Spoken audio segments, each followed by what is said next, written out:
Hello, friends and fellow members of the bipolar community. Welcome to my YouTube channel.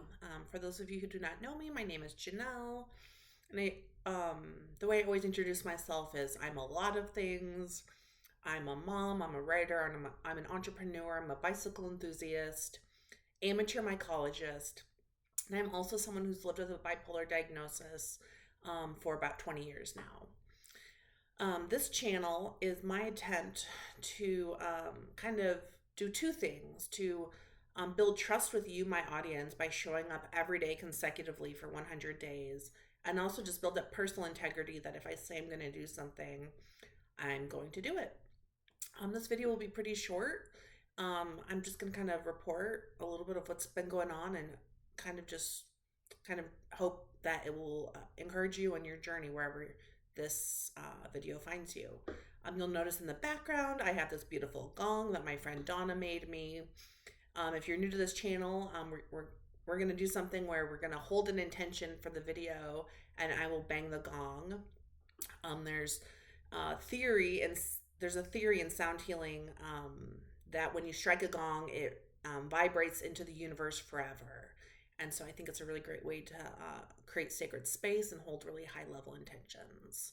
And so I think the intention I'm going to hold for this space is that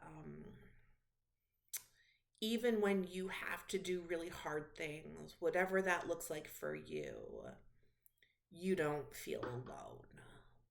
All right, let's ring the gong.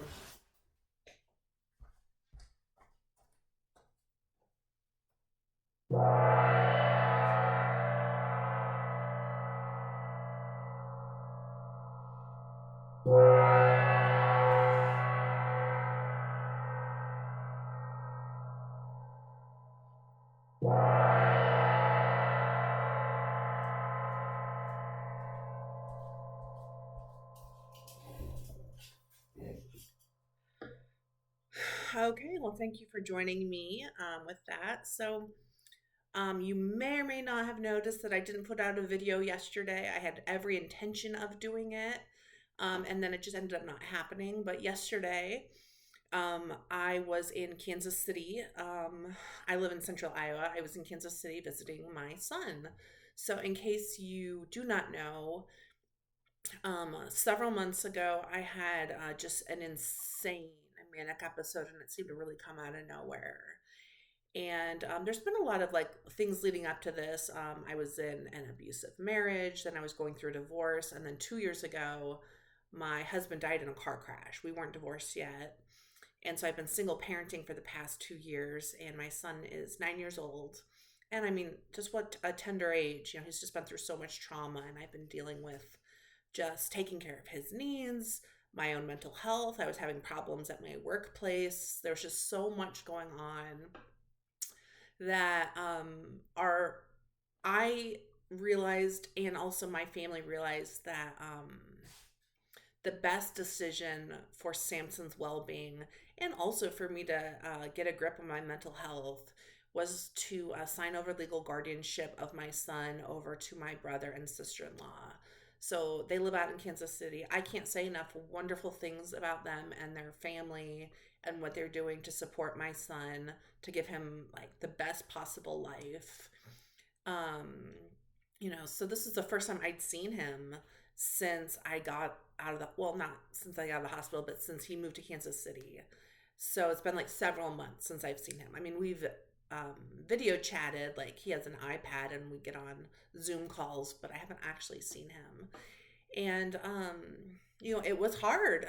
I mean, I was like so encouraged that he's in such a loving home, you know, with, he has siblings, his cousins, and he has dogs, and he has a great house with a pool.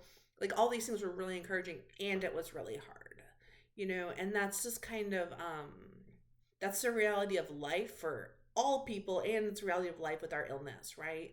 Is that we have to do things on the daily um, that maybe are good, but are also really hard. Like, just to comment, like taking your medicine, there are good things that it can help support for you, and it can be really hard. There can be a lot of really hard side effects to manage. That's just one thing that's coming off the top of my head. Like this idea of like balancing, like, yes, this is good and it's hard. I just want to let you know, I see you if you feel like the world doesn't understand why you make the choices you make, is because some of them are really hard. Um, so a little bit about what's kind of going on in my world as I'm wrapping up is, if you would like the 77-page PDF I made called Lies Bipolar Tells You and Loving Truths That Set You Free, there will be a link in the description and you can have it absolutely free. It's a project I've been working on for like many years, and I finally just made it really like succinct. I'm also launching a 10 video e-course where each video is only 10 minutes long, where I and actually a really good friend of mine who you'll fall in love with, her name's Ariane, we identify what we went through as like the top 10 lies that bipolar has personally told us during our journey, and how to combat that with like really solid digestible truth and practical advice. In between the two of us, we have 40 years of living with the diagnosis, and she's really successful. I don't know about me, but I mean, I did write a book. And um, so that is available. I will also link the way you can access that in the description. And I just kind of want to plug my book, just so you know. If you have ever found yourself homeless, I totally get it. When I was 24, I was homeless, sleeping on a friend's couch. And then what I did was I rode my bicycle solo across the US and Canada and kind of found myself. It's a great story. You can get it off Amazon, Bok Choi's Bike Ride by Jenell. I'm just trying to promote it because this really was a really important thing for me to write. And if you have a book inside of you, maybe it would inspire you to write your own story. And if you do have a book inside of you, I want to tell you, like, I don't get any kickback from my publishing company, which is Platypus Publishing. It's by Matt Rudd, but feel free to reach out to me anytime and I can try to help you navigate the self-publishing process, because it's something I feel really passionate about. I think if you have a book inside of you, it's important to get your story out. Thank you for your grace around me missing a day, and hopefully I will see you tomorrow. All right.